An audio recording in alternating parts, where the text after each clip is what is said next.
국회법 사용설명서. 대한민국은 법치국가입니다. 대한민국은 관례국가가 아닙니다. 법으로 관례를 깰 수는 있어도 관례로 법을 깰 수는 없습니다. 우리가 총선에서 한 표라도 한 소리라도 더 얻으려고 총력을 다하는 이유는 국회의 의사결정은 다수결로 하라는 헌법 제49조 조항 때문입니다.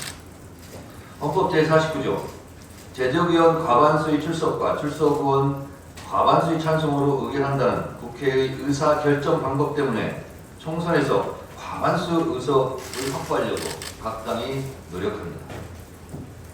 이게 아니라면 가위바위보로 150대 150석으로 나눠 갖고 국회 의사결정도 150대 150석이 합의할 때까지 기다리면 됩니다. 그러면 아마 국민으로부터 식물국회라고 지탄의 대상이 될 것입니다. 검찰이 무소불위의 힘을 갖고 있는 것도 헌법 조항 때문에 그렇습니다. 헌법 제12조 3항 체포, 구속, 압수 또는 수색을 할 때에는 적법한 절차에 따라 검사의 신청에 의하여 법관이 발부한 영장을 제시하여야 한다. 여기서 검사의 신청에 의하여 란 문구 때문에 검사만이 영장 청구권을 갖는 것이고 그래서 힘을 발휘하는 것입니다. 개헌을 하면 이 조항을 손보아야 한다는 주장이 높습니다만 어쨌든 영장 청구권, 수사권, 기소권을 다 갖고 있기에 검찰이 무도한 권력을 휘두릅니다. 검찰은 그래서 수시로 법대로를 외칩니다. 좋습니다. 검찰이 법대로를 주장하듯 누구나 법대로도 같은 무게로 적용돼야 합니다. 국회는 국회법대로 운영되어야 함은 너무나 당연합니다.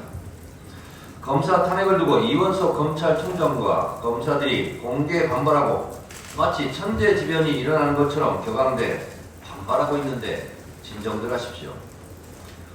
국회도 국회법대로 법과 원칙대로 하겠다는 겁니다. 검사들은 그래도 되고 국회는 그러면 안 됩니까?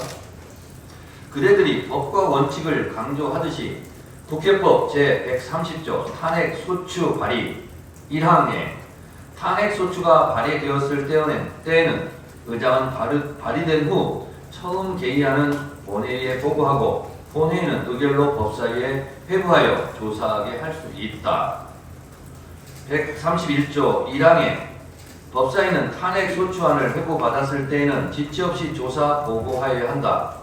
2항 제1항의 조사에 관하여서는 국정감사 및 조사에 관한 법률에 따른 조사 방법 및 주의, 의무 규정을 준용한다고 되어 있습니다. 증인 채택을 할 수도 있고 증인이 출석을 거부하면 동행 명령장을 발부하여 강제 구인할 수 있고 증인 불출석에 대해 처벌할 수도 있고 청문회를 개최해 허위 증언을 하면 이 또한 처벌할 수 있습니다. 곧 검사 탄핵에 대한 조사와 국회법에 의거해 절차에 따라 진행할 예정입니다. 국회법 52조 2항은 위원장이 필요하다고 인정할 때 위원회를 개회할 수 있고 국회법 49조 1항은 위원장은 위원회를 대표하고 의사를 정리하며 질서를 유지하고 사무를 감독한다고 규정해 위원장의 의사 진행권과 질서 유지권을 포괄적으로 규정하고 있습니다. 저는 법사위원장으로서 권한과 책임을 다 행사하겠습니다. 국회법 제145조 5조는 회의 질서 유지권에 대하여 보다 구체적으로 명시해 놓고 있습니다. 국회의원이 회의장의 질서를 어지럽혔을 때에는 위원장이 경고나 제지를 할 수 있고 이에 따르지 않으면 당일 회의에서 발언을 금지시키거나 퇴장시킬 수도 있습니다. 불명예스러운 국회의원 퇴장이 없기를 바랍니다. 위원장의 이런 질서 유지권 발동에 응하지 않고 회의 방해를 계속할 경우에는 국회 선진화법에 의해 형사처벌을 받을 수 있고 징역 5년 이하, 징역 7년 이하의 형사처벌 결과에 따라 국회의원 재출마가 불가능해질 수도 있습니다. 매우 무서운 법입니다. 국회법 제166조 국회회의 방해죄 일명 국회 선진화법 조항에는 퇴거 불응죄도 있다는 점을 분명하게 말씀드립니다. 관례는 항상 논란의 대상입니다. 법은 논란의 대상이 아닙니다. 이런 주장, 저런 주장이 있을 때는 논란이 되겠지만 법조항은 준수할 의무가 있습니다.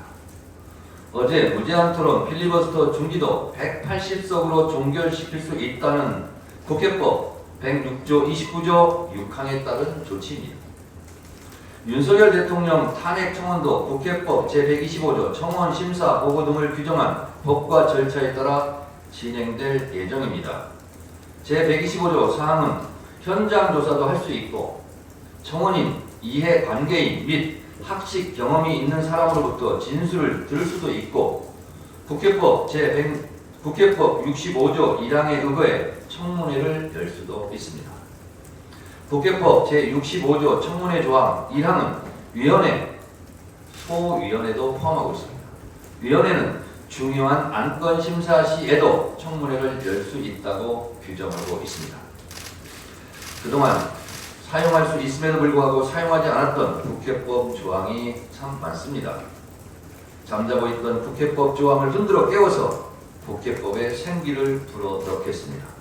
이상 국회법 사용설명서 해설을 마치겠습니다.